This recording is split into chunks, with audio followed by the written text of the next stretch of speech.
Hi, welcome to the Elle Russ Show, where I deliver content intended to inspire, educate, and motivate. Engage with me online at elleruss.com and on social media. Enjoy the show. Today, I have two guests, Beatrice Chestnut and Uranio Paes, and we're going to be talking about something called the Enneagram, and I'm going to go ahead and spell it so you don't have to go look at show notes later unless you want to, but it's Enneagram, and they are experts in it and just recently have a book called The Enneagram Guide to Waking Up. Find your path, face your shadow, discover your true self. Beatrice is a psychotherapist, coach, and business consultant based in San Francisco, and Uranio is a world-renowned Enneagram teacher and business consultant. They are both founders of the Chestnut Paes Enneagram Academy, and they host the Enneagram 2.0 podcast together. In their work around the world, they teach courses focused on using the Enneagram as a tool for personal and professional transformation. Together, they not only offer a professional certification program, but also a personal development program for those interested in self-development through the Enneagram. Enjoy the show. Hi, Beatrice and Uranio. Welcome to the show. Hello. Good to be here. Very, very pleased to be talking to you. Yes, good to be here. Thank you for having us. So we're going to talk about your book, The Enneagram Guide to Waking Up. Find your path, face your shadow, discover your true self. For those people out there that have no idea what the Enneagram is, can you explain what it is first? Well, I would say it's a personality typology that helps us make sense of how we operate in daily life in order to gain more self-awareness of our patterns of thinking, feeling, and behaving. The theory behind it is that we identify with a personality and come to see that as equal to who we are, but really we're actually much more than our personality. And it's important to start to see the personality as, on the one hand, helpful for navigating life and the source of our strengths, but also as something that can be self-limiting when we're not aware enough of the ways we can get stuck in these patterns of the personality.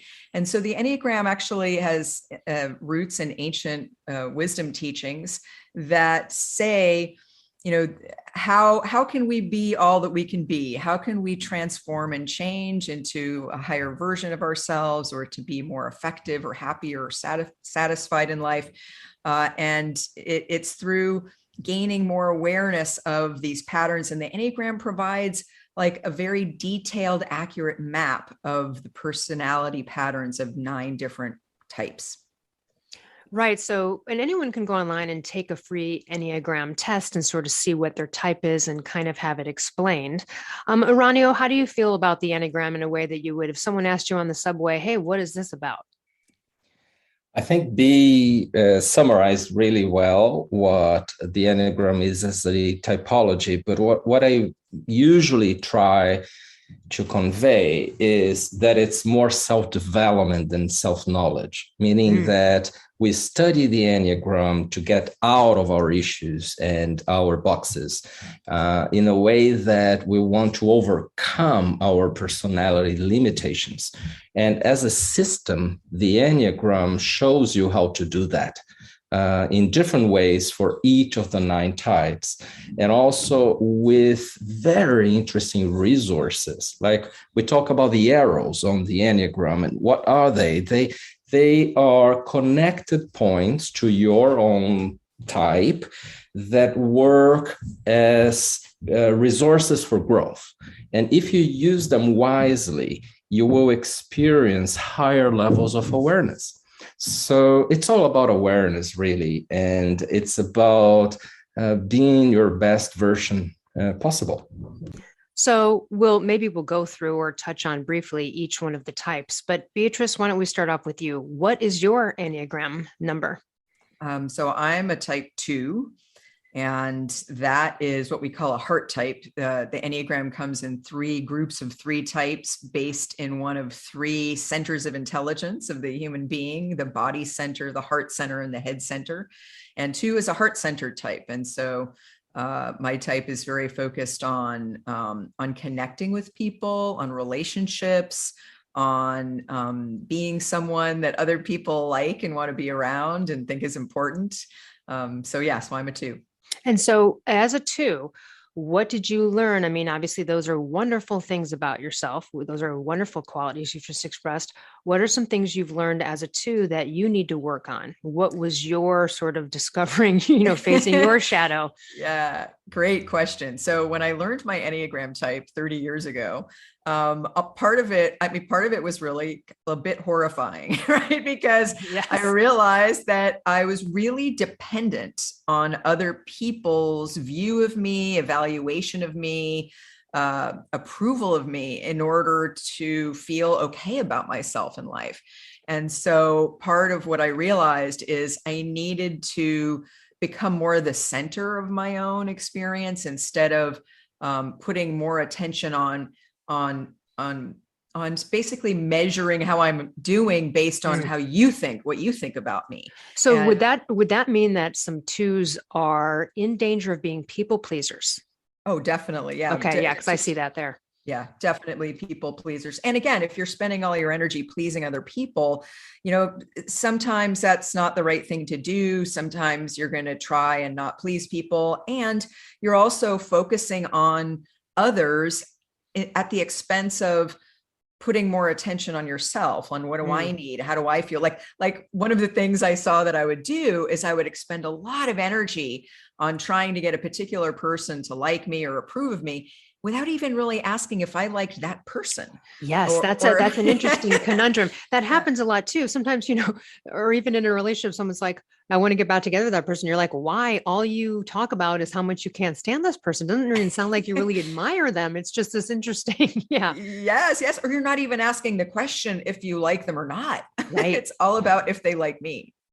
Yes. Okay. So that has a lot of interesting trials and tribulations to move beyond that. And what just find that you feel worthy for you, for your good deeds and your characteristics and qualities out there. Do you find yourself catching yourself, or after 30 years at this point, have you been able to kind of make that shift?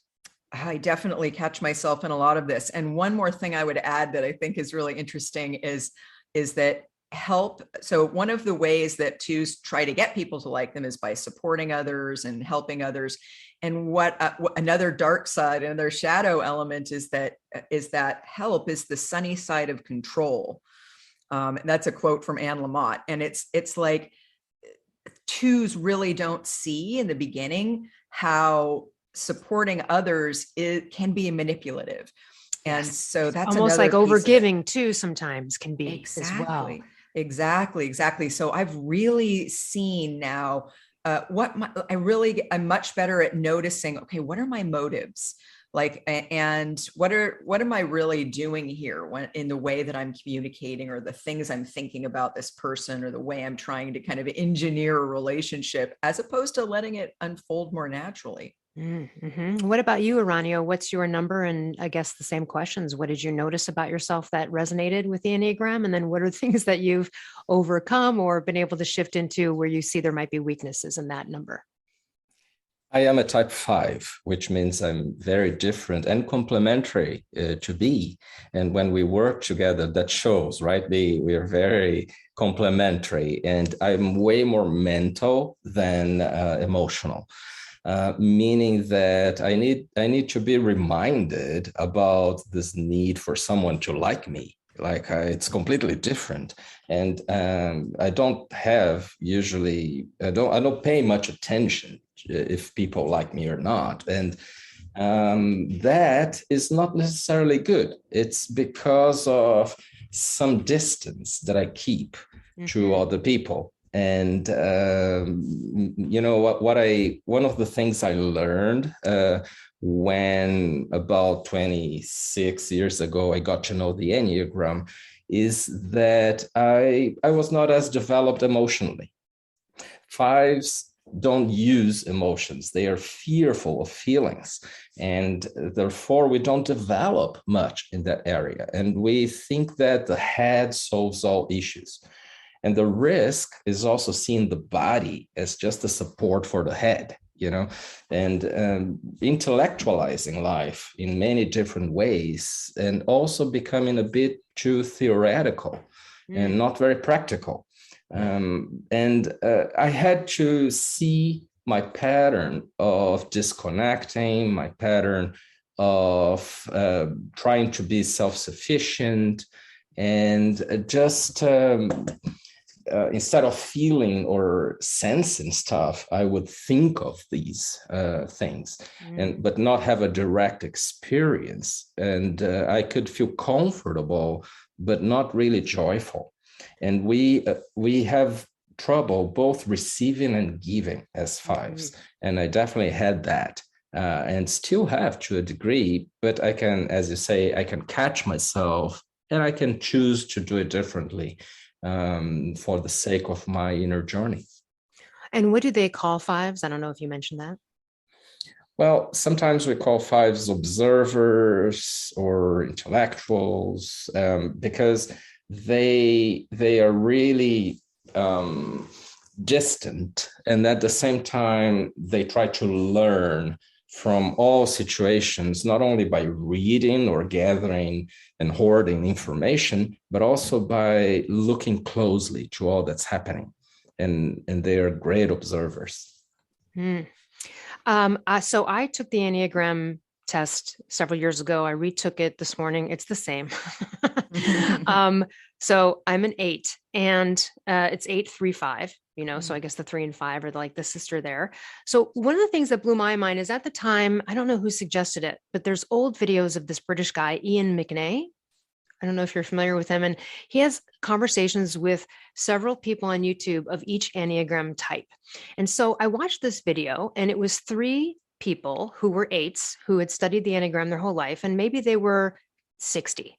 And what they were saying about themselves and living as an 8 was so on point. They were talking as if they were me. Like, I just couldn't believe it. And one of the things was, first of all, when you tell it, like they were expressing that when they just tell it like it is and they don't have emotion to it, but people react negatively to it because they think you're getting chewed out, or like they feel it's conscious aggression, or it might be received that way. So over the years, I've had to realize that me being a no shit, tell it like it is person, I've had to really learn to sort of preface that for certain personality types, where I can't just jump in and be like, okay, yo, what do we got today? Where someone needs a little bit more like, hey, how are you? How you doing? Like they need a little ease in. So I've had to mitigate that.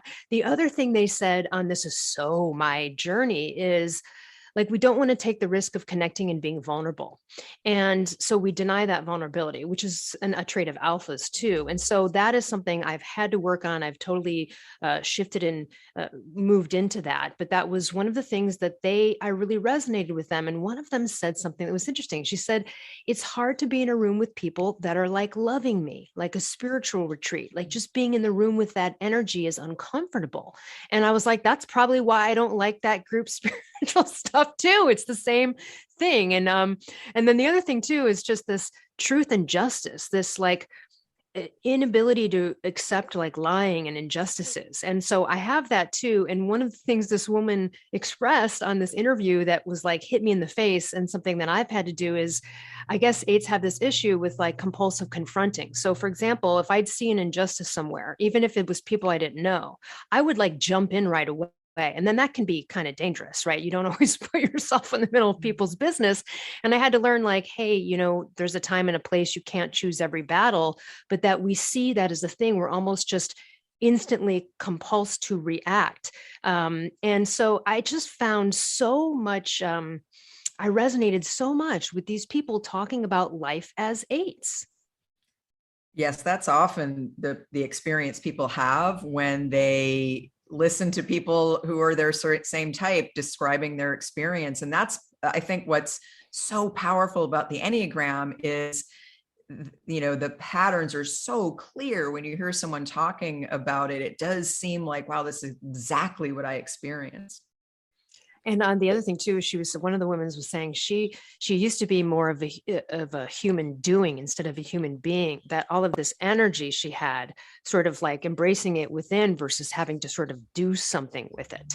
And so I found it so valuable. And I think, again, your book and in general, any kind of foray into this topic, and you can learn so much about yourself. And then when someone else's Enneagram is, you can sort of go, I have a roadmap, a little bit of maybe what to look out for.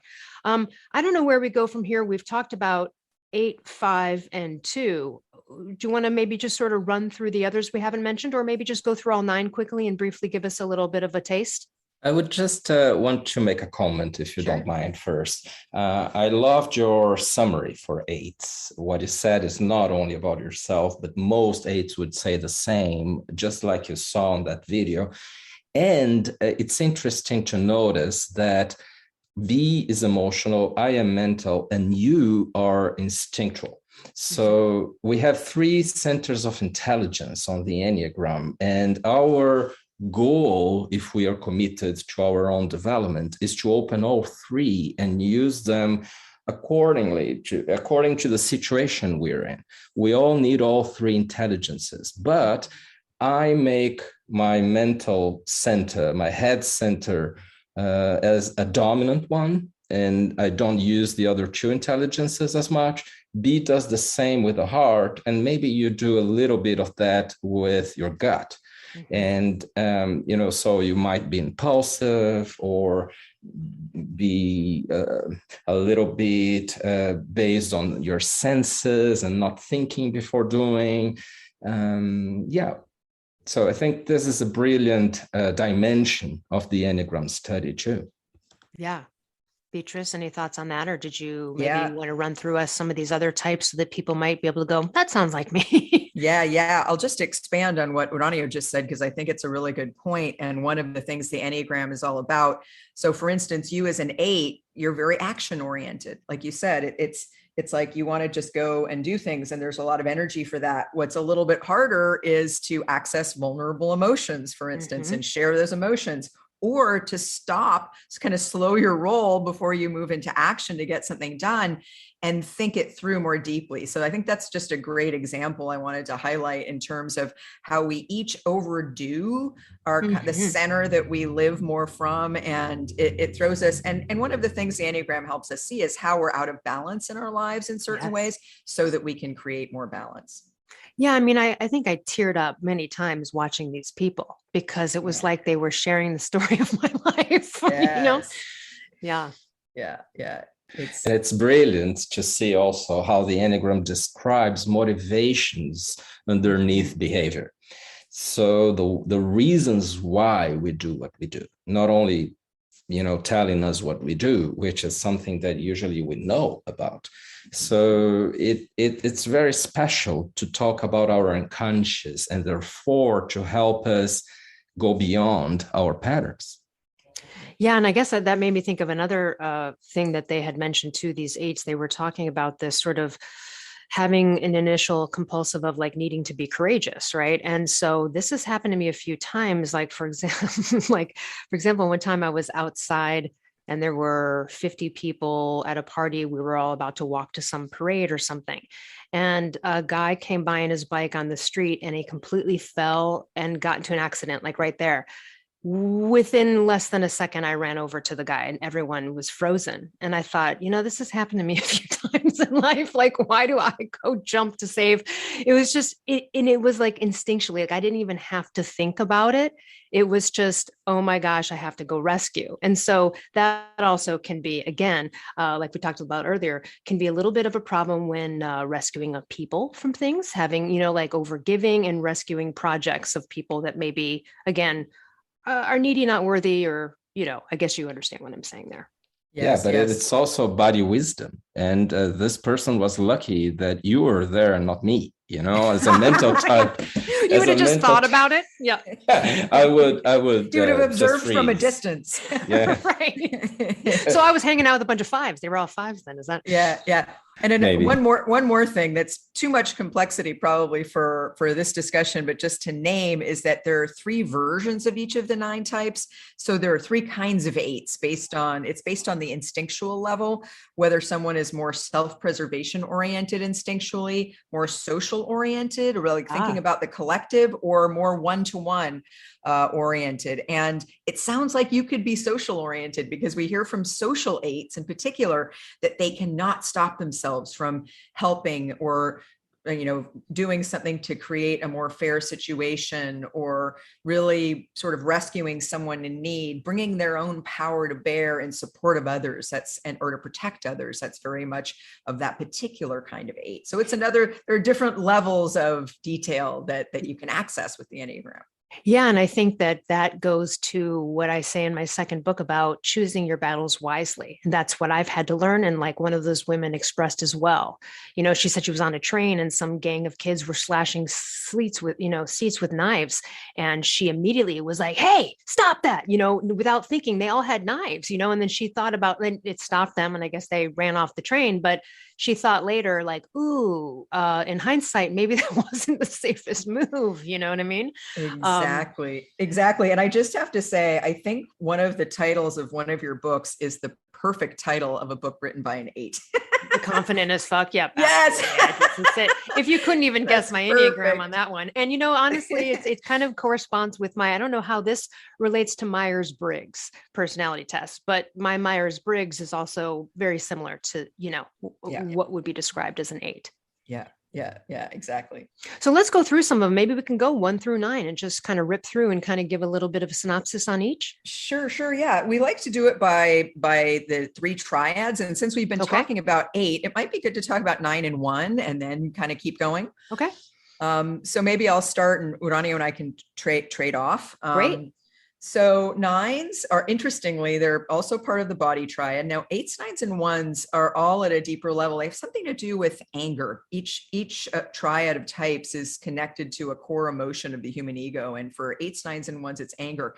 8s tend to have easy access to anger. 9s actually go the other direction, and they tend to not be very aware. They unconsciously go to sleep to their anger because their main focus of attention is harmony, getting along with people, and avoiding conflicts. Their attention is very other focused. They automatically sense what's going on in their environment and how they can create more harmony. They're very oriented toward connecting with others and maintaining connection and avoiding separation, which is why they avoid conflict, because conflict feels like separation to them.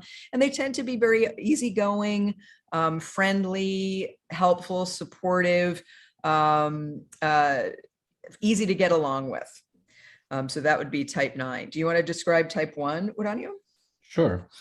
Yeah, 1s are very different because they are a bit more rigid and they are way more critical of others. But what is really typical of 1s is to be self-critical.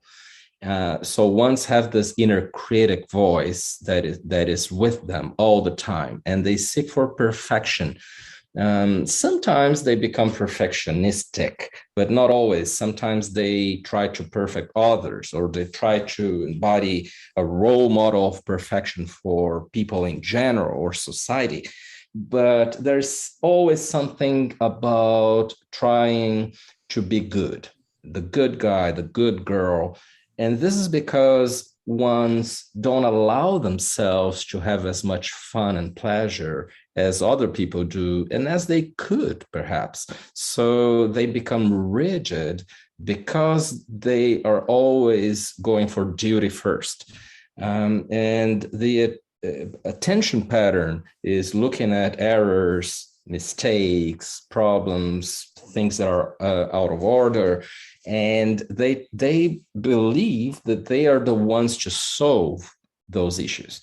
And so they can spend their lives doing duty all the time and not relaxing. So one of the key things for 1s to work on is living lighter, relaxing, going more for fun. And also, we say sometimes that 1s should not improve in any way, shape, or form, that what they need is decadence. They need to get worse, differently than the other types. They need to just be humans, in the sense that, humans are not perfect.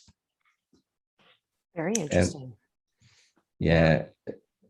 So type 2B Type 2, I already said a bit of it, so maybe I'll make it short. And type 2s are types that, again, similar to 9s actually, are what we call other focused. We say some types are sort of self-referencing, their primary focus of attention, and the Enneagram is very much about where your attention goes. And we say where attention goes, energy follows. So what you give your energy to. And 9s and 2s are both what we call other referencing. That means they're very tuned in at a basic primary level to what's going on out there. 2s, though, focus even more explicitly on people. Like, how are people feeling? What are they needing? And how can I align with them in order to create rapport, connection, to create a positive relationship? And 2s can be a bit prideful about their ability to make people like them, or their ability to be able to get along with everyone, but they're very oriented toward being important to others and being important to the people who are important to them, especially. Now, oftentimes early in life, 2s had an experience of not having their needs met, especially emotional needs. And so they kind of go to sleep to their needs because it's sort of painful to not have a need met. And so one solution to that unconscious defensive strategy is I'll just go to sleep to my needs, and I don't have needs. And so 2s can tend to sort of orient to the world of, I'm going to meet the needs out there with an unconscious expectation that if I meet your needs, you'll meet my needs. And I don't have to ask for it, and I don't have to get in touch with my needs, which is hard. It's really hard for 2s to ask for help.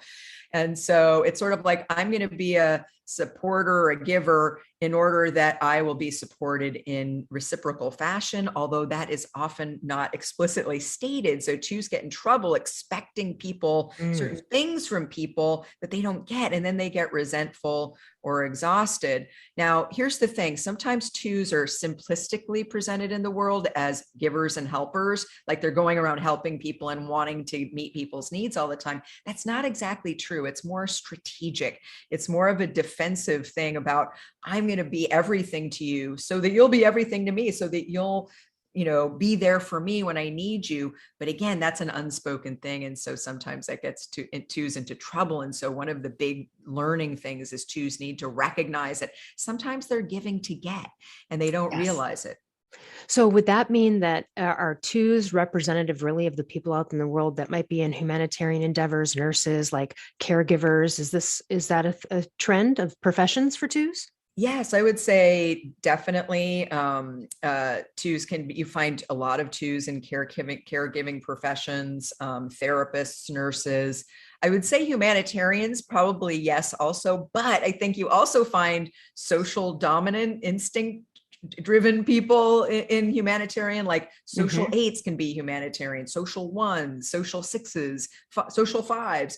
A lot of different types can be sort of want to make the world a better place in their own way. I would say 2s focus a little bit more on specific individuals. So it can be a little bit more of a caregiving thing. But again, it's tricky because 2s then overgive and get kind of really exhausted by the giving and really don't want to give. And so that's why sometimes 2s actually have a hard time finding their type in the Enneagram, because some 2s don't want to say like, oh God, like I don't really want to walk around giving to everyone all the time, because they're sort of tired of it.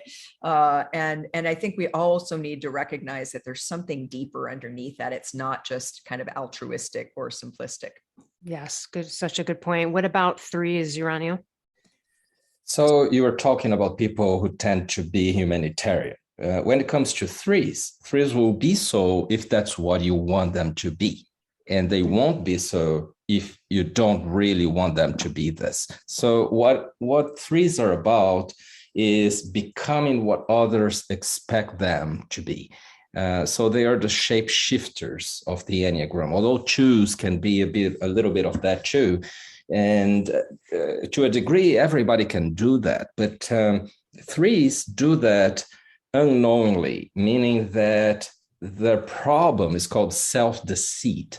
They change to become a character that is praised by others in that particular moment and environment, but they don't know that they are doing that, and they cannot not change. So they adapt. They usually become very political, or at least they feel what others expect from them, and they go become that. It's not only doing something that will please others, but they become that, and they forget who they really are. And if you shape shift all the time in different groups and with different people, you end up asking, who am I, right? Yeah, Who that am also I seems really? very people pleasery too. No, it's Yeah. much more about success though, and Ah. performance and competence than it is about exactly people pleasing. Okay. Yeah, they don't focus as much in relationships like Jews do, and they just they're a bit more concerned just with that image that others have, and when the image is good, they go ahead and do something else. And you mentioned eights becoming human doers instead of human beings, and threes run even more of a risk of becoming that. It's like from childhood, I've learned that I'm not loved for who I am. I'm loved for what I do. Got it. And attention goes to tasks and to image in general. And I lose touch with my emotions despite being very emotional. Emotions come back to me all the time. Threes are actually the center of the heart triad of the Enneagram, but they push emotions away so that they perform. So one of the keys to developing for threes is to stay in touch with emotions, welcome them, and that will allow them to lower down pace, because when we are in touch with emotions, we're not so stressed with making things happen, not so impulsive or impatient. And that is a good thing for others that relate to threes. So another thing for threes would be being more in touch with our true nature, asking themselves, who am I really if I don't shapeshift here, if I'm not concerned with pleasing, as you said? Interesting. All right, on to fours. So type fours are the third of the three heart types. Twos, threes, and fours are heart-based types. And they're also connected to the emotion of sadness. And for each of the three groups of three types, one type kind of overdoes that core emotion, one type underdoes it, and one type is sort of in the middle. And fours tend to be more in touch with sadness than threes tend to not be so much in touch with their feelings. That's part of their growth path. And twos are sort of in the middle. Sometimes they repress it, and sometimes, especially if it gets in the way of relationships, sometimes it comes back big time. But for fours are a little bit different than twos and threes in that they don't shapeshift. They kind of go to the other end of the spectrum. If one end of a spectrum is I'm going to be who you want me to be, even I'm going to unconsciously try to turn myself into someone that you'll like or love or approve of or see as successful.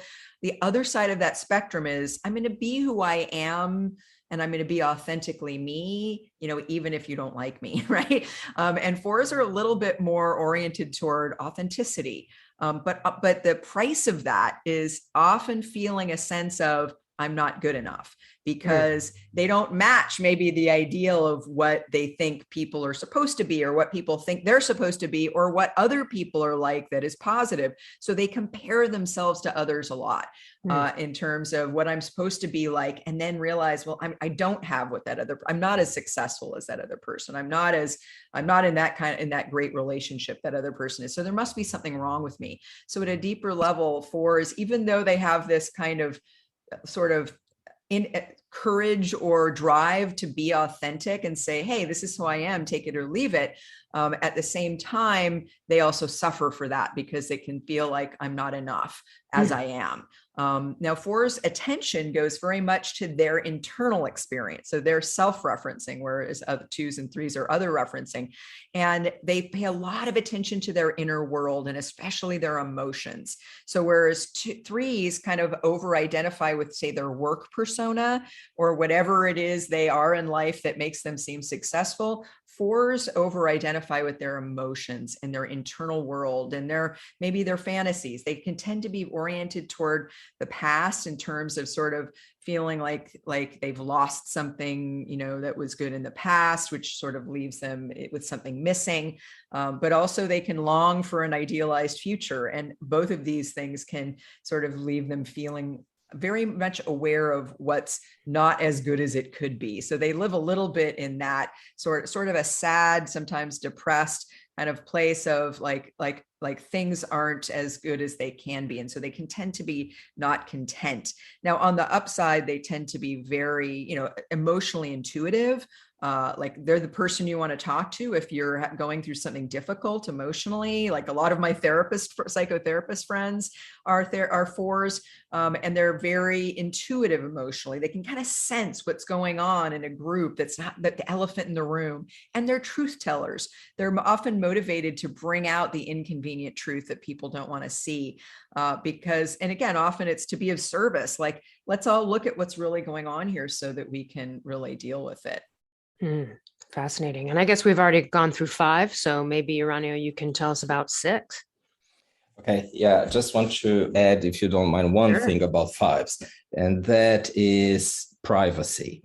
So while everybody likes privacy at times, 5s need privacy every day. And if they don't have it, they create it. So we talked about also the importance of learning and fear of feelings, but privacy is super important. But jumping onto 6s are true questioners, and they are also fearful of what might happen. So they anticipate what may happen, thinking of pitfalls, thinking of risks. So they map out risks naturally. They don't need to learn how to do so. They scan the environment and scan you, if they are just getting to know you, to see what potentially can go wrong, and they find it hard to trust. But they also find it hard to trust themselves because they are reluctant when it comes to becoming the authority. They would rather have a strong authority above them, or the good authority, or they just question the authority. And they can be a little bit like contrarians. If you say A, they will say B, and they will question, what if? So are they the skeptics too of the? Yeah, yes. They tend to be skeptics big time. And sometimes we call them the loyal skeptics. So they also tend to build loyalty within a group, but what can be seen as a good thing, which is a good thing in general, like loyalty, is coming from ego, because I am trying to avoid problems and creating certainty in relationships in a way that I'm not caught in surprises. And the idea here is that they get very, very anxious in needing to map out everything that's happening. But they are very, very smart. So they do that with their very creative mind by means of thinking of all possibilities. However, they concentrate too much energy in the head, like all head types. 5s, 6s, and 7s are the head types. And the growth path has to do with doing before being certain, shortening timelines, with being bolder in terms of going into action before planning. And then something fun happens. 6s become less fearful when they do that, because fear exists actually in anticipation of the action. When they are in action, or when things are already truly happening, they calm down. It's interesting. So I wonder if this would be related to 6s then here. From your description, I think 2 things. I think they are probably the least spontaneous, right? That would be my guess. And then I guess I would say that they, I would just say spontaneity is probably not their thing. And also I would be willing to, and I could be wrong about this, but then when you've said, I've thought, Huh. Would they be the kind of people too that need to work more on, like when something is planned and it gets disrupted or doesn't go their way, they might have a harder time adjusting? Well, to an extent, but not completely. The thing is, they don't have one plan. They do hundreds of scenarios in their minds. And mental types are known for seeing hundreds of shades of gray in between black and white, differently from body types who see black and white, yes or no, right or wrong. But head types always have plans B, C, and D. And sixes are sort of expecting that things will go wrong. And they have planned for contingencies, you know. And as to spontaneity, it's true that they lose that quality if you're talking about just going to live life freely without planning. But if you're talking about spontaneity, as in saying things that are fun, being quick-witted, then no, they are really fun and humor. You see lots of stand-up comedians, for instance, who are sixes. Oh. It's funny. Yeah. And I'd say that ones, perhaps fives, are less spontaneous in this second sense that I mentioned. Interesting. Okay. And I guess now we're down to 7. Beatrice. Yeah. So type 7, 7 is the third of the head types, 5, 6, and 7. And it's very different than 6, which tends to look at sort of the negatives first, like what could go wrong, what's not working here, so I can solve the problem or fix it. 7s look at the positive side of things. So 7s are a little bit in denial of fear. Many of them don't feel their fear and anxiety. It tends to be deeper down though.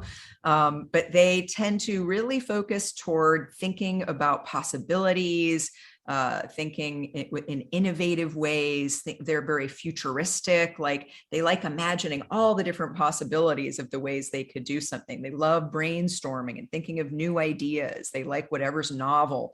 But the underlying mechanism here, the defensive maneuver, is that they don't realize at an unconscious level, the looking toward pleasure and what's positive and future possibilities is a defense against feeling pain or discomfort, emotional discomfort.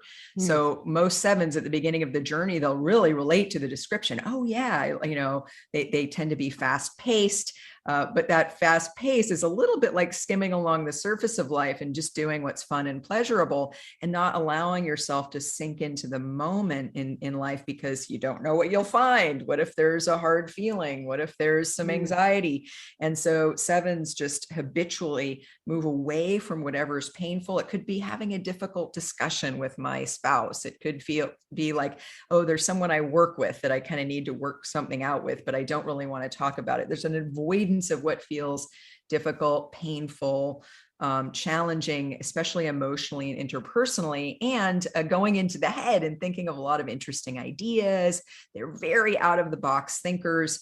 And so they can be very fun to be around, really high energy. They're good for morale. And so people often, when they meet the Enneagram, like, ooh, I want to hang out with the 7s because they're sort of the fun guys. But really all of the types have strengths and dark sides. And with the 7, it's that difficulty of really going there. And so it can be hard to make a deeper relationship with them sometimes, because they're not allowing themselves to feel the full force of their own feelings and what's on the underground. That's great. I'm so glad you guys wrote this book, because I think even in just probably a listener out there hearing this, it really sparks curiosity. And so in your book, The Enneagram Guide to Waking Up, Find Your Path, Face Your Shadow, Discover Your True Self. Everyone get that on Amazon. And of course, we'll put links to connect with both of you in the show notes. You go through this. You're like, how to identify who you are, and then what these pitfalls are. What are the things we need to think about? You've touched on a lot of these. What else can you share with our audience about what this book can do for them in their lives? I think go ahead, Dee. I think we we wanted to create an Enneagram book that was accessible to a lot of people, because we think it can really help a lot of people when they understand what it is. But we didn't want to write just another Enneagram book describing the characteristics of each of the 9 types. We wanted our book to be very, very growth and action oriented. So you do learn about your type, but you learn about your type through learning about the specific growth pathway of your type, or the specific growth steps that someone of your type can take, new things that you want to focus on, things you want to observe in yourself. And then we talk about it in a 3-step path, a kind of getting used to it and seeing how your Enneagram type shows up in your life. And for a while, it's just about observing and learning.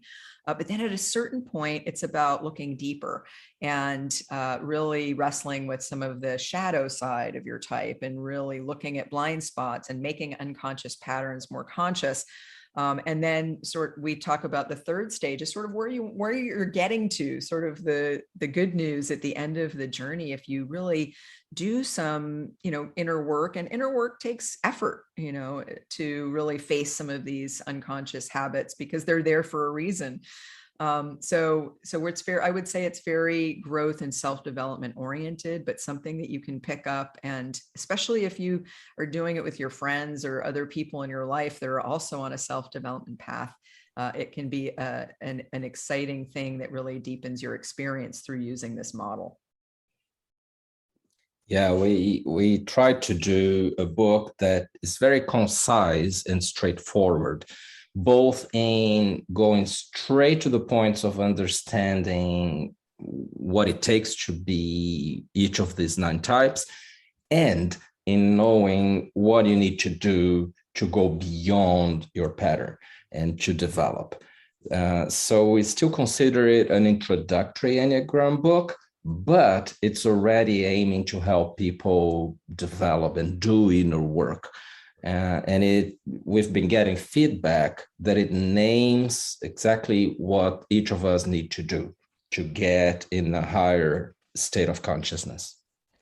I can't recommend delving into this enough for the audience out there, because had I probably seen that video or jumped into this more sooner, and know what it could have, should have in life. But I can say, man, I wish I found that video sooner. Man, I wish because embracing vulnerability and getting over that hump and shifting there, and it's not to say I still don't have moments, has enriched my life so much that not being vulnerable or steering or being shying away from it was detrimental. I can see that now after many years of life. I wish I had gotten into it sooner. So I would tell everybody, jump in there, because there's so much to be revealed here. And again, I had read tons of self-help books or whatever, but to have it pinpointed to you specifically with this type was something that really opened my eyes. Yeah. It's very individualized, customized in a way that I think other growth paths that can be really great, that they aren't. It's like, well, this form of meditation or this form of this teaching, it can be enriching, but the Enneagram speaks exactly and very, with a lot of detail and specificity to what specific things you need to do. And it takes courage to actually hear it and get it and do it. But if you can, it can be incredibly transformative. Absolutely. Yeah. Sometimes I say that people arrive to the Enneagram because it's very precise and accurate, but they stay studying it because it's very deep. It's almost endless in terms of possibilities for you to develop and explaining really the unconscious in all of us. I love that. Thank you so much for coming on today and talking about this subject. Beatrice and Uranio, of course, I'll put this in the show notes, but where can people connect with both of you individually, et cetera? So we created an Enneagram, what we call a Chestnut Paes Enneagram Academy together. And we also have an online platform, and you can access both of those at cpenneagram.com, and find out courses and workshops and different things that we offer there. Excellent. Yes, and I can also mention our podcast called Enneagram 2.0. I love it. Thank you so much for your work, for coming on today. And I'm so excited to share it with my audience. Thank you very much, too. Yes, thank you for having us. And for everyone else, we'll see you next time. Hey listeners, over the years a ton of companies have approached me to collaborate, but I will only promote companies whose products I believe in and that I actually use and consume on a regular basis. So let me tell you about some of my favorite companies that I can offer you discounts for. Rep Provisions, an amazing company doing incredible things for our planet, topsoil, and animals with regenerative agriculture, and it's my #1 source for quality pasture-raised meat and chicken. Visit repprovisions.com and use code L15 for 15% off. I'm also obsessed with a company called Carnivore Crisps. They make a lean, all-natural, and delicious alternative to conventional snacking, made with just real meat and real salt. Totally addictive, and my favorite ones are the beef brisket and the ribeye. Visit carnivorecrisps.com and use code PALEO10 for 10% off. I also love and regularly use Paleo Valley products. They make amazing supplements and delicious paleo products. I use the superfood greens powder, grass-fed beef sticks, the organ complex, and their bone broth bars. I love the lemon and apple. I also use their essential C complex and more. Visit paleovalley.com/promos/Elle Russ for 15% off. I also love Primal Kitchen. They make delicious paleo-approved, gluten-free, grain-free, soy-free, and no refined sugar products, and I use them daily, from their collagen powders and sauces and marinades to their avocado and olive oil. So good, so healthy. Visit primalkitchen.com and use code L10 for 10% off. I also love paleo powder and use it almost on everything I cook. They make incredible seasoning blends, and they also have these incredible grain-free coatings that feel just like crispy breadings that you would have had prior to knowing that there's another way. So visit paleopowder.com and use code L15 for 15% off.